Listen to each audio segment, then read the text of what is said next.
Adventurers, welcome back to the Elder Scrolls Lorecast. This is your host, Tom, or Robots. I'm here with my good buddy, the Lotus of the Doom. Lotus, hey. How's it going? It's pretty good. Lots of happenings in the whole Elder Scrolls world at the moment. I hear you got a fancy letter from a mysterious... I got a fancy letter, which doesn't really look super fancy until you put it under a blacklight. Then it gets real fancy. Yeah, and then the internet exploded when you pointed that out. So, yes. So that's what this episode's about today. So, okay, so let's rein it in a little bit. Where you're going to get into all the fun details. But jumped 5 steps. 5 steps ahead, which is how par for the course at this point. So, Blacklight is an actual location in the Elder Scrolls. So I figured, you know what?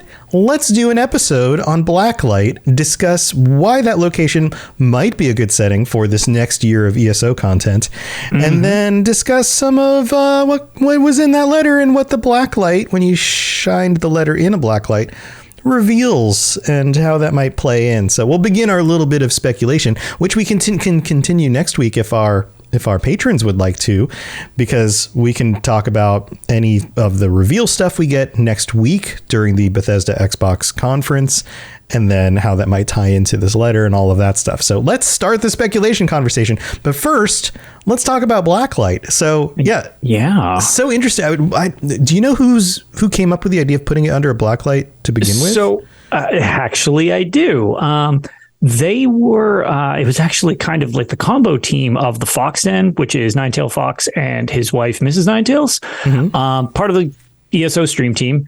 And I had the pleasure of meeting them last year at PAX East. They actually, she actually won one of the giveaways during the Extra Life charity thing, which I've got next to me, and I'm going to give it to them at PAX East this year. So nice. It's... They were the ones who I actually saw first get the letter, because I was still at work when I saw the situation. And you get little, random envelopes and stuff like that. It showed up and they mentioned they got something in the mail. And I was like, oh, that's exciting. And then I saw Elder Memes post that he got something. And I was like, oh, interesting. So I was then excited. I was like, oh, maybe I'll get something. That'd be fun. And sure enough, I got home. I had my little letter and I looked at it, and it's on very, very thick cardboard. Well, technically paper, but it is a thick piece of paper. And I've got photos up on, I have them on my Twitter. Also, they're on the UESP now for documentation. So you can always check them out there too. But it was thick, and it had almost like a print, it had the letter itself. It's very fancy cursive, and here, I'm pulling it up on the screen right now. You can see this is your Twitter. I was going to put it on camera, but it does not go. It doesn't show very well. Right. So this is your Twitter account, and you can click on it. And you can see the perfect. You can see the letter in the blacklight here, and what it looks like not in the blacklight. Just looks like an envelope with the letter itself, thick piece of paper with a fancy script, and here we'll read it. Do you want to read it, or should I? You can read it if you want. It says, hopefully I can see it clear enough on my screen. Oh, if you click on the alt text, I actually translated it in English, just not cursive for people, because people were having trouble reading in cursive. It is a little, it's a little smaller on my screen, which makes it a little bit harder to read. But I was going to say, if you can't, I always can too. So. Yeah. So here, I'll just give it a try. It says, proxy, the tide of fate. That immediately, I'm just like, wait, what? Tide of fate swirls around you with glorious fury and has chosen you to serve as its surrogate in a crisis most perilous. The future of at least 2 worlds hangs in the balance. Your talent for changing destiny has been noticed, hence the reason for this letter. Many paths lead forward, but only one ends with the survival of Nirn. At this particular moment, in this specific instance, you must be the thread that keeps reality itself from unraveling. So there's definitely specifically chosen words and phrases in here. I shall summon you as soon as the inescapable fortunes of consequence show me where you are needed most. Laramil the Wise. Okay, so... Do we want to reveal what happens when you put the blacklight on there? As I'm sure people can see it. on the screen right now. So the image itself, when you use the blacklight, which, props to Foxden for figuring out, like, the paper is very thick. There's no weird little trinket this year, like a coin or a map or anything. So they were like, this can't be this straightforward. There has to be something else. So we had a lengthy discussion on Tales of Tamriel, the episode 331 that just launched, discussing like what they did, but they went through with a hairdryer, trying heat. They tried lemon juice. Wow. Like they went all in on assuming there was something else. And then they tried the blacklight, which they didn't have. So they had to go buy one. So did I, because this isn't the 90s and I didn't have a blacklight. You're not hosting raves at your house? I am not. And I don't have any of those like black fuzzy neon poster things. Fresh out of those too. It's really a shame. But bummer, dude. When you shine a black light on it, suddenly in the middle of the note, you get the symbol for Hermaeus Mora, which is his banner flag, which is obviously the best thing ever. The best thing ever. Right. So this is the connection to some of the things in the letter. We'll review the letter again later on in the episode. Because there is wording in the letter that strongly relates to a lot of this as well. Right. So that leads to the concept of a black light, which people then went, wait a minute, there's a city named Blacklight.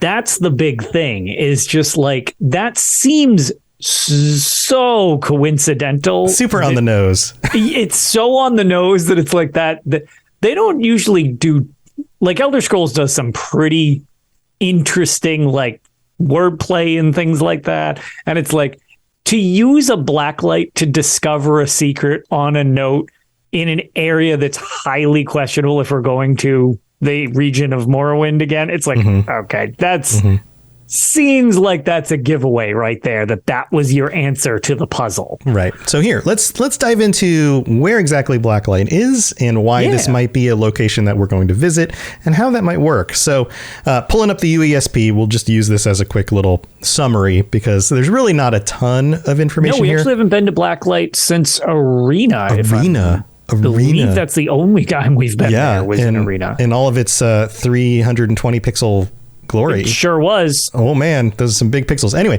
this is how it goes. Blacklight is one of the 8 major cities on the mainland of Morrowind, situated on the northwest point of the province near the Velothi Mountains. So, if you're picturing this in your head, it is not on the island of Vardenfell. It is it is at the very top left side of the continent, like top northwest side. Yeah, if you from Riften went like northeast, or if you from what was the Dawnguard location? That the Castle Dawnguard is like Fort Dawnguard. Fort Dawnguard is like real close to this. If you just head a little bit more north and east from there, you would end up at the very edge of that part of the continent before you'd end up at the kind of the inlet bay that goes around the island of Vardenfell. Which makes that little like scoop that goes around, which the other side of the scoop is highly speculated as well. We'll get into that afterwards. Right. But this portion of the map we haven't been to. The way they designed Eastmarch in ESO is a little bit different than the way it's shaped in Skyrim. Right. So it actually kind of shoots out towards this little area where Blacklight would be. So maybe the Blacklight in the ESO map will be situated a little bit more south, or it'll be squished in a little bit. Yeah, there might be a way for them to make this work, but that's the location. If you're thinking Eastmarch, it's just on the edge there.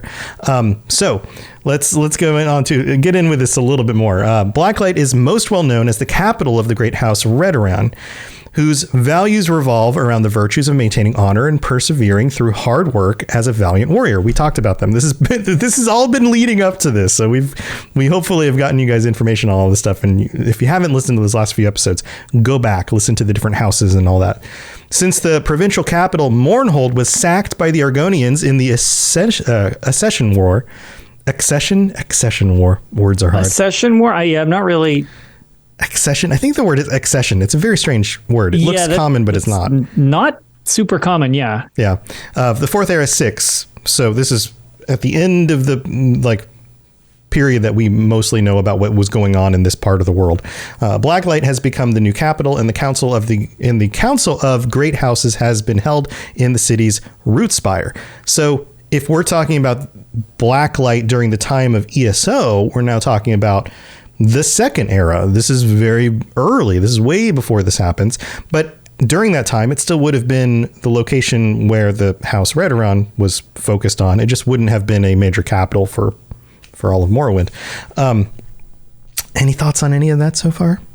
Well, it's kind of interesting because we're dealing with a great house scenario, which is always usually it's hard to ever not have that be a central portion of dealing with Morrowind because it's so ingrained in all of their politics.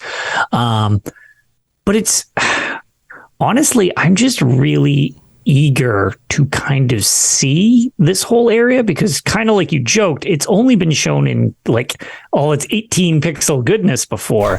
And those, the towns and stuff like that playing through Arena, they do have some uniqueness to them, but it's really just kind of like pretty flat, generic place. They're not filled out the way they have been because Elder Scrolls Online has really reached into a lot of the really, really old stuff that we haven't seen and given it a full fine detail makeover so that you actually get a better feel of it. Mm-hmm. And I feel like these areas, I love the whole weirdness of Morrowind and its alien vibe. So yeah. I'm very excited to see kind of their spin on some of this stuff. And I hope they accentuate exactly how weird it is. Granted, Redoran's a little less extreme than something like House Telvanni or whatever. Which was the other speculation, was the Telvanni Peninsula, which is the other side of Morrowind. Yes, the Telvanni Peninsula, which we'll get into afterwards. But I mean, Redoran housing is still pretty cool, just like those weird shell style buildings, or, you have the Belmora style of like they're almost like a weird stucco version of stuff. They've definitely got their own unique vibe, even if it's a little more normal than just weird fungi houses. Yeah. Fungi houses. You got a fungi house. A fungi house? No, a fungi house. So, all right. So let's talk about the layout and geography just a little bit. So it is the capital of the Great House of Redoran, and by extension, their district, which spanned all of the northwest Morrowind from Silgrad Tower to the far south. So we're talking like that whole strip of land along the coast there. The towns of Aldrune and Margan from across the Inner Sea to the east, or even Raven Rock in the frontier to the north. The town has hedge mazes in its parks, and the city harbors are marked by wharves and piers. The city's region and its neighboring borderlands has been riddled with bandits and thieves since early in the First Era and as far as the late Third Era. They are typically held up in caves throughout the mountains and would raid villages and farms on both sides of the border. One of the most well-known examples was the Blacklight Raiders of the First Era, a band of Breton adventurers that attacked other bandit clans and raided tombs across the land. But as time went on, they robbed villagers in the Blacklight region for their family heirlooms and sacred relics. By the Fourth Era, Blacklight's size and scope rivaled that of Mournhold. Blacklight is neighbored by several settlements, one of them being Cormar View to the west. So we have a foundation here of enough details that they could definitely build something out. For sure. There are locations, there are docks, there are caves. We know that there might be roving bands of brigands who might be Bretons who have kind of moved over to this side of the continent in order to prey on the Dark Elves or whatever. Right. Would be remiss to not bring up Rob. Actually, the princess had a really good point where Fort Dawnguard is found within Dayspring Canyon, and the Dawnguard was created around the Second Era. So we're in the ballpark of that as well.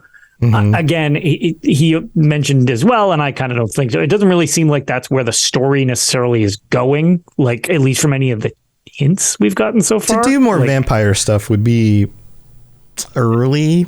Yeah, I feel like I would take a hard pass on more vampire stuff personally, but yeah, just it's something worth noting that's also like in that area as well. Other notable places that we've seen, but not in their entirety, although we have a little more to that than we do, obviously, something like just Blacklight proper or whatever. Right.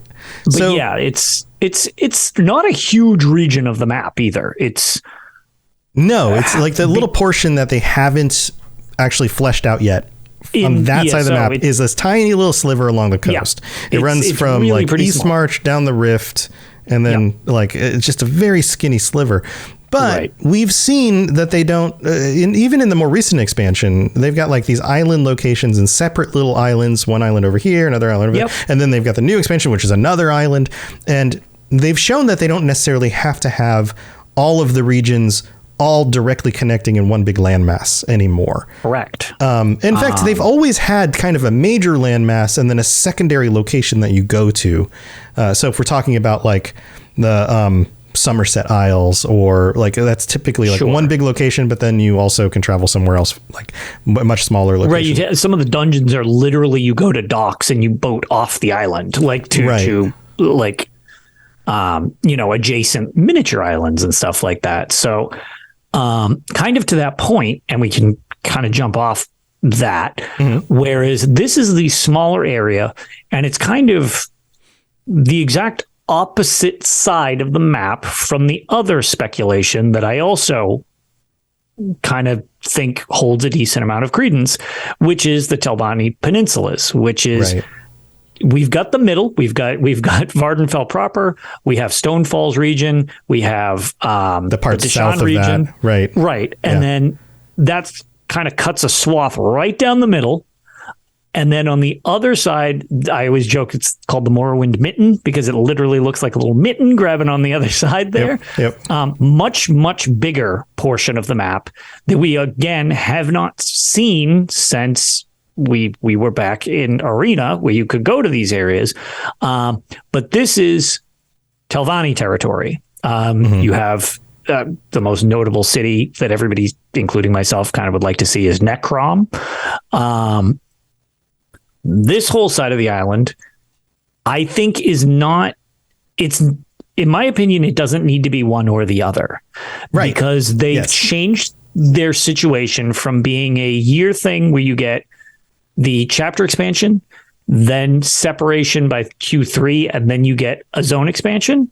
They've mentioned that they're going to do one big set of zones with an S in the letter.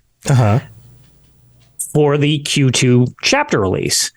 I think the major landmass will be the Telvanni Peninsulas, and you'll also have to travel over to the other side, and that's where you'll get the other thing. So instead of it being a Q4 DLC where it's a smaller area of the map that connects the two stories, I think we're going to get the big landmass and the small landmass, but instead of the kind of artificial time barrier, we just get it all at once and travel between the two. Right. So the small landmass being Blacklight and that region Blacklight, south. What is it? I was going to say the Dayspring Canyon, stuff like that, all that area. I think that'll be the smaller landmass, and that will complete the region of Mournhold. Well, yes, Mournhold's there. Complete the region of Morrowind. Right. So, and then we'll end up with the west side being Blacklight South, and then the east side, for our listeners to be able to picture this, being the Telvanni Peninsula. So everything east and west of Vardenfell, which is the island in the middle. So we'll end up with basically the rest of Morrowind. Right. We would finally get a full current day picture. Well, current day, the second era, but I mean like current video game day era of what it sees. And the reason that I think, well, other than that would kind of be required because that would be the smallest chapter expansion ever. If it was literally just Blacklight and Dayspring and stuff, that would be a real small expansion. I feel like the Telvanni Peninsulas will be useful in terms of providing, one, your storyline tie-in and everything like that, but this aligns you with the Telvanni in one way or another, whether they're your friends, your adversaries, whatever the case. That's sort of irrelevant. Right. They're known for being master mages. Right. And there was confirmation that we are going to get a long requested system that has not been in the game. And a lot of people have been throwing out the idea of spellcrafting. Yeah, I still don't know how that would work in an MMO. So I'm still not sure about that, but okay. I'm very curious on how it will function. However, if you go back, this is super nerdy, weird. Why do I remember this stuff? But you can look up the video. If you go back to QuakeCon 2015, I believe it is. Oh boy! All right. When Nick Conkle was one of the design directors, he does not work at ZOS anymore and has not for years. His pet project was spellcrafting. It was put on the back burner when he left. However, at this QuakeCon, they show you spellcrafting, how it is acquired, the spells that are in the game. All of these things are technically there, at least the bones of them. It is definitely a long asked for feature. I think balance is probably the biggest holdup for something like this. Sure, absolutely. Yeah. But one of the holdups with the game is a lack of memory, etc. However, in terms of spellcrafting, you can make spells without requiring more animations.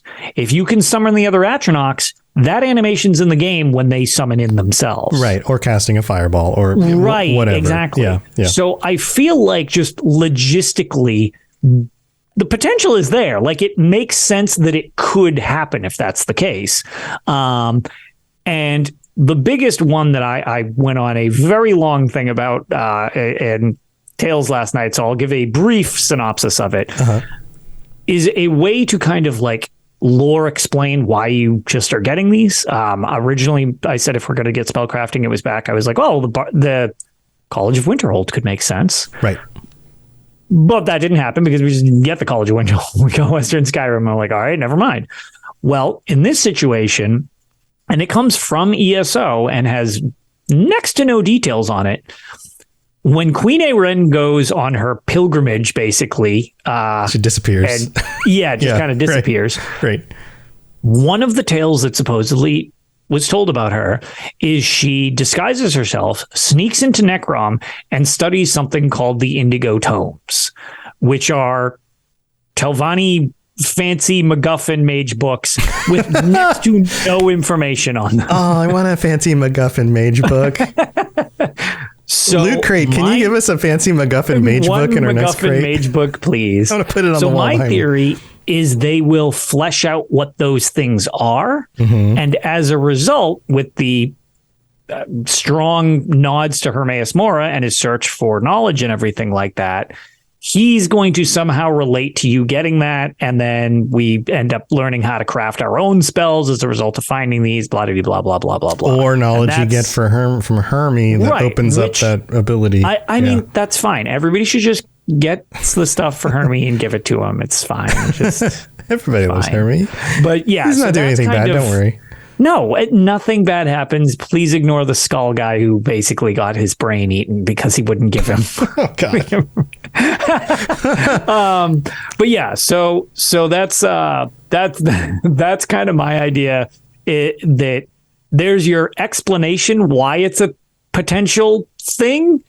And we'll see if it actually happens, because I feel like I'm going what you did last year, where you're analyzing a portion of the map direction. Right. I'm like, so here's a reason why these books totally matter. Right. And if this thing works, then what about this thing? And if that thing works, then we could do and then you just end up way somewhere else. But whatever, it's fun. Well, I've got some theories. I've got some thoughts, and then we can also analyze the text a little bit more from the message. So we're going to do that when we get back. But we got to go thank our patrons.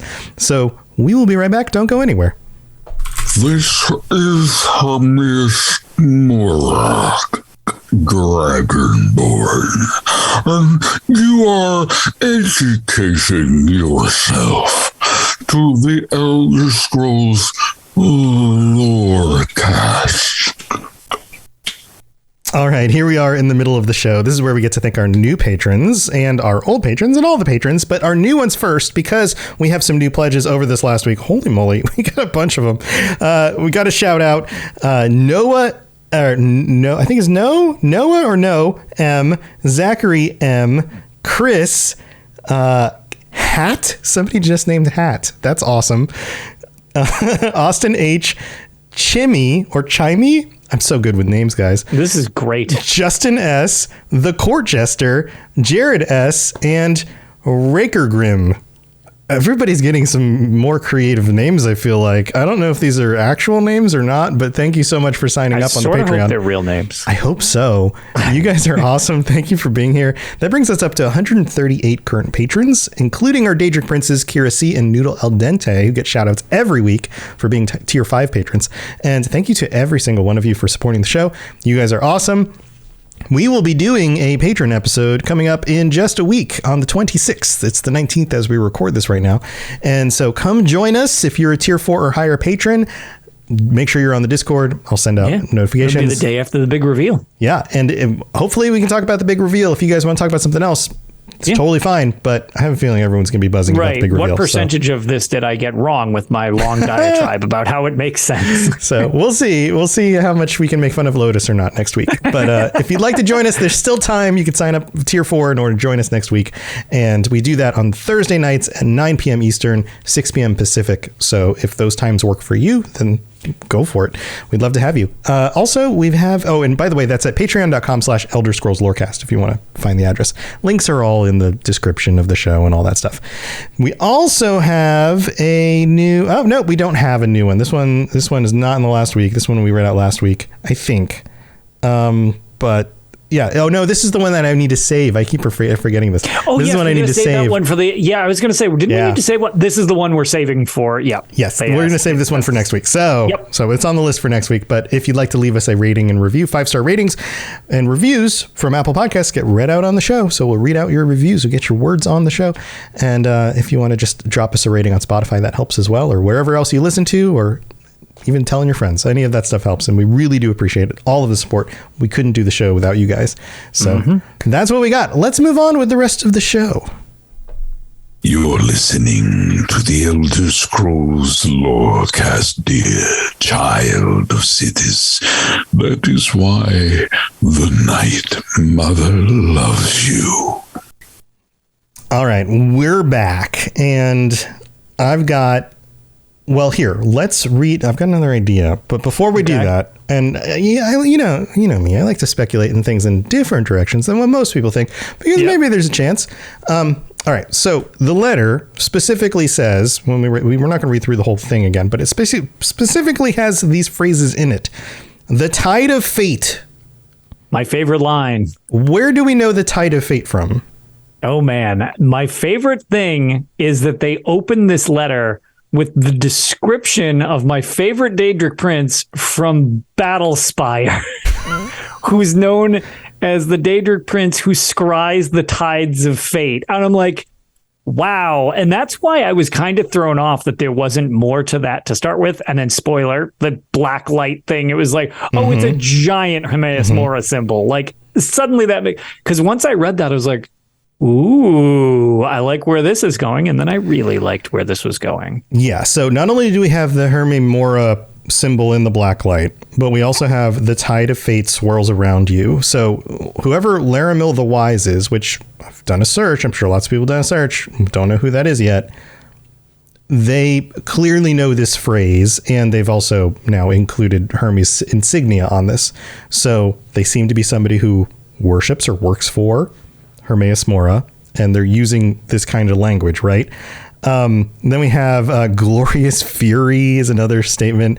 This is interesting. The future of at least 2 worlds hangs in the balance.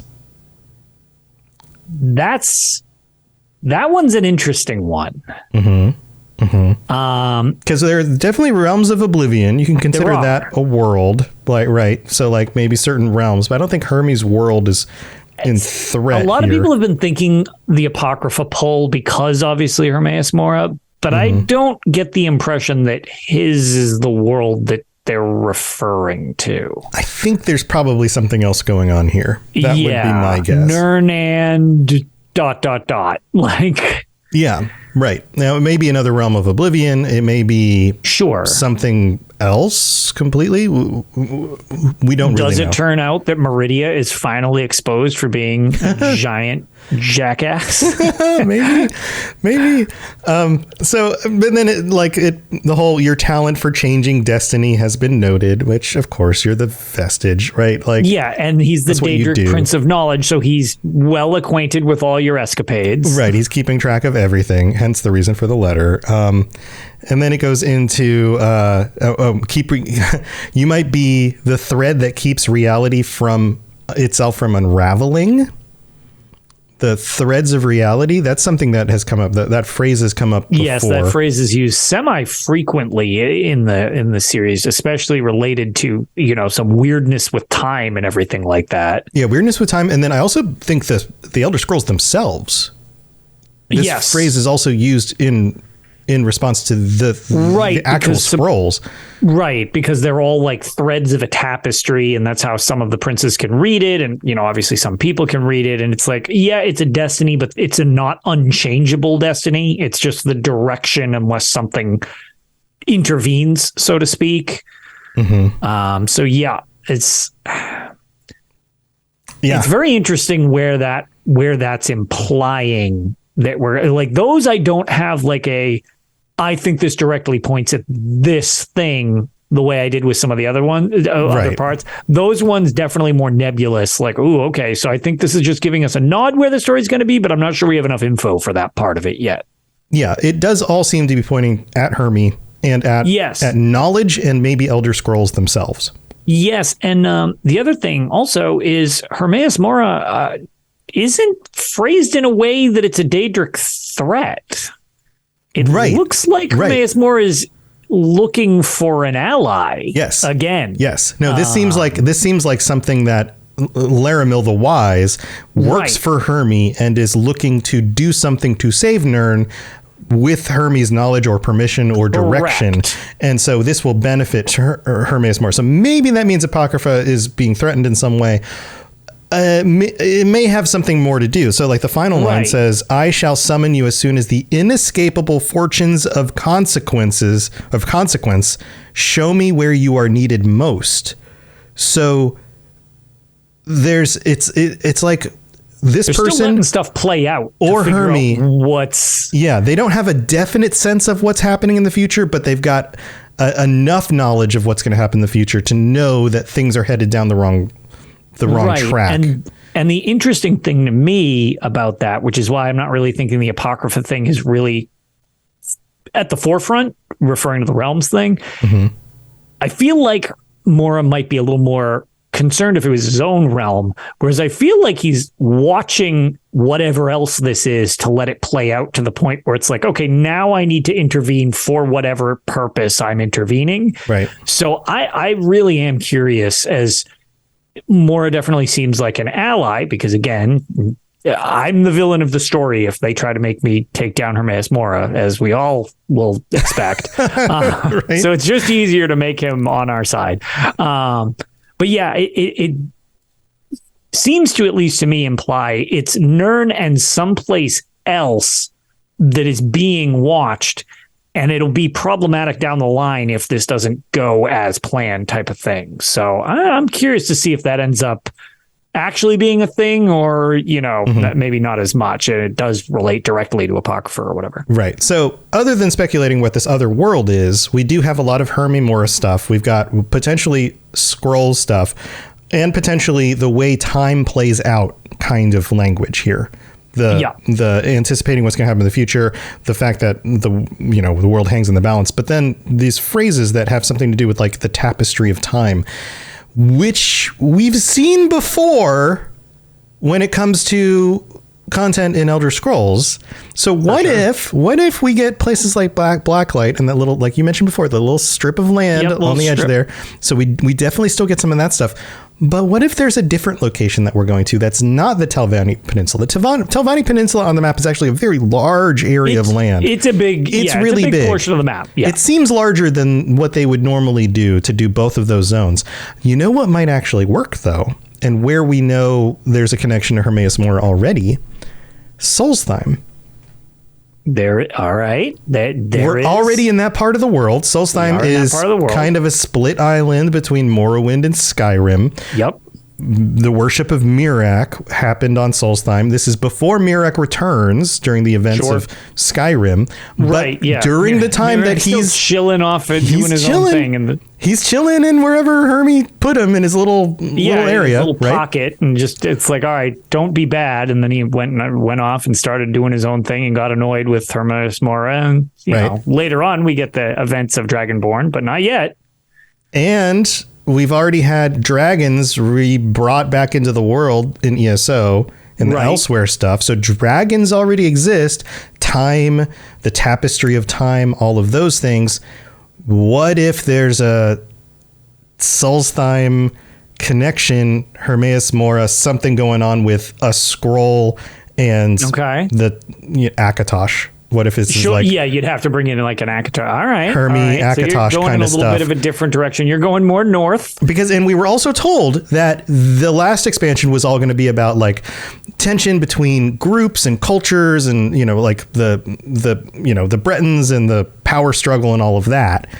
To do another one of those with like the Talvani and the Redoran and the whole culture exchange between the different Morrowind houses again... When everything this is saying is end of the world crazy stuff, big epic thing again, not just infighting between groups of people, right? So if that's the case, then Hermie, Akatosh, Elder Scrolls, like that is the recipe. That is at least a recipe for like world bending, end of everything, potentially cataclysmic type of stuff. Yep. So maybe there's something there. All right. I see what you're saying. I mean that doesn't seem illogical to me. So like, it's got its own ties in. Like those all still totally make sense. It aligns up if they're doing some foreshadowing and stuff like that. And Solstheim would be a completely interesting place to visit because, unlike the other locations in Skyrim, where you have just like a location that you're kind of familiar with, but it's further back in time, Solstheim was like everybody there was corrupted by Hermaeus Mora. They were all working for him when we go visit that location in Skyrim later on, right? But in the second era, that location of the world would be very, very different. Oh yeah, it would be totally different. It wouldn't be half frozen, the rest of it covered in ash. Yeah, it would be a very different location. So we would end up with like this like, oh, this port feels familiar. The town over there feels familiar, but the rest of the map looks way different. Oh, wait, who are these groups of people? Oh, wait, there's more Dunmer that lived here during this time period or whatever. Right, because this is even pre, the Tribunal expansion with Morrowind. Just thinking back to Vardenfell, that expansion, Morrowind expansion was 5 years ago now, I think. Yeah, it's been a while. Vardenfell is so much more verdant and there's definitely the volcanic runoff in the back, but at the same time, it's the volcano hadn't blown up in a while, so it wasn't covering everything in ash. There wasn't the whole situation with Dagathur yet, so it was like the blight coming down. You go to a lot of these places like Vivek City and stuff, and it's like they're pleasant. Like it's just like a spring day. Yeah. There's plants and weird fungus growing all over the place, and that animals. Same effect in Solstheim. Like yeah, and I think the cultural landscape would be very, very different. But you would still have the temples and the buried worship centers and the Reeklings. Sure. Those would still be there. Yeah, they'd still be there. Like there might still be all of that stuff, and who knows, because this is like that middle gap. Like, are we going to see Mirak come back, or does Mirak try to escape too early and break out of? You got to shove him back in there. You got to shove him back in there. Just it's not your time yet. Like I don't know. Like maybe that's a little too on the nose, a little too. But it could be a thing, and that is a section of the world that we don't have on the map yet in ESO. Yep. So yeah, that is another area that we're technically missing. So and everything that we know about is very related to Hermaeus Mora. So there is that as well. Maybe that's a thing. That's just another option, just another side idea. Yeah, and Rob in chat says, "Can you imagine Solstheim as a beautiful fertile land?" Yeah, it would be weird, but it could be a thing. It would be weird. It's like I was going to say, when you got off the boat into Sidemeen for the Morrowind expansion, I was like, oh, it's so nice. Right. Which it wasn't even the dumpiest of places in Morrowind. It got, ashier going north, but it was just like when you get off the boat, it was just like, it's just funny to see. It's so lush at the time. I was like, oh, God. I remember Morrowind back when it came out, and the water tech. Remember the water shaders were like a thing, and it was like everything else is super blocky and crappy looking and brown. But then I just remember standing on the dock, just watching the water, and was like, and it's oh my God, it's so beautiful. Look at the water. Everything else looks like garbage, but look at the water. That square man is talking to me, but my God, the water's pretty. I can't hit that crab for the life of me with a stick, but the water looks really good. Killed by a scrib. Yeah. But I think that's going to do it for this episode. That's where we are in the speculation. I could be totally wrong. Lotus could be totally wrong. Yeah. Who even knows? Like the Telvanni thing was a line that came from the last expansion that somebody just said, oh, Telvanni Peninsula this time of year seems nice or something like that. Who knows? They're very, very quick references. There's one, there's a couple of them, but like you said, they're quick. One was from, I believe, the Skyrim event. Like one of the NPCs you talk to makes reference to it. Lady Laurent, actually, I just found out about this. I did not find this myself, but I just heard it recently. Was that Lady Laurent, who's like a recurring character with her ridiculous manservant Stibbins. Stibbins. So after you deal with their whole fiasco in High Isle, apparently if you talk to her again, she makes reference to wanting to go to either Hammerfell or the Telvanni Peninsula.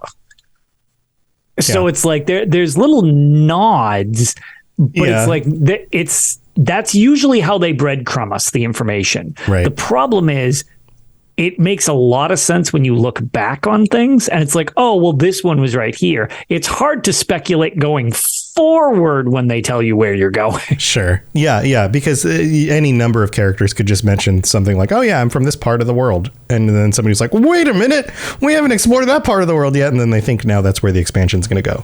And as long as that takes off online on Twitter or whatever, and then all of a sudden everybody's this is what's going to happen. And then every single time it ends up being something different. And then it either becomes that thing and people are like, oh, see, we totally knew. I'm so not surprised and I'm not excited or whatever. Yeah, they play too cool. Or there's the, oh, yeah, okay, whatever. I guess we were wrong, but it's this other thing. Oh, that's fun. And then they just move on. It's just like, the whole process is kind of ridiculous. Yeah, the end of speculation is always the funniest, unless you literally get it right. It's just like, again, you dismissively are like, oh, well, whatever. Like, right. Whatever. It's or fun. It's just like, oh, well, I was wrong. Oh, well. It's like, unless you get it right, when you can just gloat forever until you have to make another speculation and you totally get that one wrong. And people are like, oh, you just threw darts at the wall and just got lucky once. It's like, I sure did. Yep. We'll just name every location we haven't been to yet, and then one of them will be right. Exactly. Let me put it this way. I will never let anyone forget that we listed every single dragon that could possibly be the dragon before Elsewhere dropped. And I was the one that said Nafalargus, who turned out to be the red dragon in the game. So I'm just going to say, there we go. See, look how right I was this one time. Ignore the other 9 dragons that I named that are wrong. Don't worry about it. It's totally cool. Choose. Yeah, you just pick and choose. This is what real world psychics do also. But I was going to say, it's exactly the same thing. Yeah, there you go. You're psychic. Well, this has been fun, everybody. Thank you for tuning in. And we'll be back next week with our patrons to talk about what gets revealed in like 6 days from now. What actually happens and how wrong we are. So tune in for that. We'll be back. Lotus, you got anything else going on you want to share? No, not really. I'm hoping actually to stream a little bit this weekend. Been playing through more Daggerfall. It's a lot of fun. It's definitely getting a little more challenging as I found a few very odd situations, but I got myself permanently stuck and had to reload a save. And then people were wondering how I did this after everybody that was experienced in chat was like, I never ran into that situation. I was like, perfect. I'm finding new stuff all the time. Weird. But no, the game itself is really fun, and I've been enjoying finding like a lot of tie-ins to that stuff. And people have been telling me they really have enjoyed watching the playthrough either live or on my YouTube. And tomorrow I'm going to be releasing, I got my new Elder Scrolls we were actually just talking about before the show. We got the new loot crate things from Elder Scrolls. And due to people asking for it, I have no idea. I've never done an unboxing, but I did an unboxing thing. So I'm going to try just to clip up the video and put that up tomorrow. So that way you can see if you want to go on eBay to buy something, because you can't retroactively buy these. So they're really not that useful. I should sell, like, I don't really care about the pins. Like, I never put them on anything. They just sit in the little baggies. I should sell a collection of all the pins I've gotten. All of the pins? Yeah. Yep. $100, right? $100. Here's every pin. Because otherwise you have to buy them all individually off other sellers. That sounds like way too much. But yeah, maybe I should put them up for sale, because I don't know that I'll... People have those on eBay all the time, and I've actually been told people like have trouble finding them. Like I had my thing where I waited till the old company folded and the new company took off. Yeah, I remember. Then I bought two of them, and then I keep saying I should probably stop bringing this up, because eventually somebody's going to hear at Loot Crate. That credit card isn't active, so I have no idea who they're charging. I keep getting them. Magic money. It's just magic money. It's just magic money. It's just magic money. I don't know. I mean, some of the stuff is really cool. I like this last one. So it's easier to buy them when it's stuff you want. But like the problem is people mark them up because you can't retroactively buy them. So you can get them on eBay. It's limited. Yeah. But they're expensive too, because people mark the stuff up because there's no other way to really get it at that point. That's true. Yeah. Maybe I'll put them on. Maybe I'll pin them onto like one of the flags I've got in the back. Yeah. Or something. Yeah. I was going to say that. I should find just places to put them. Decent amount of stuff. That soul gem lamp is still, which you can just barely see behind me. I love that thing. That thing's great. Yeah. I got mine right over. I don't remember where I put stuff. Anyway, I've got my stuff all sorts of different places. Well, cool. Well, go check out Lotus's videos, and you can check out the rest of my shows and all the stuff that I do. robotsradio.net for all of that stuff. And that's what we got for this week, everybody. Thank you for tuning in and hanging out. Chat, thanks for being here. And we'll be back next week. We'll see you then. Bye, everybody. Thanks for joining us. We'd love to hear from you. You can reach me on Twitter at robots_radio or Lotus of Doom at Lotus of Doom. Also, you can join us on the Robots Radio Discord channel. You can easily just search Robots Radio Discord on Google or check the description underneath the podcast. Also, this podcast is recorded live every week on Thursday nights, 9 p.m. Eastern, 6 p.m. Pacific on the Robots Radio channels on Twitch, YouTube, and on Facebook. So just search Robots Radio on any of those platforms. Come join us. We'd love to chat with you while we record the show, or before or after. Either way, just come hang out with us. And if you're looking for more information about my shows and the shows on the Robots Radio Network, go to robotsradio.net for all the information about all the shows on the network, including the Robots Radio Rocket Club, where I help both new and existing podcasters to grow their shows, build their audiences, and create the best podcast they possibly can. All of that at robotsradio.net. We'll see you next time.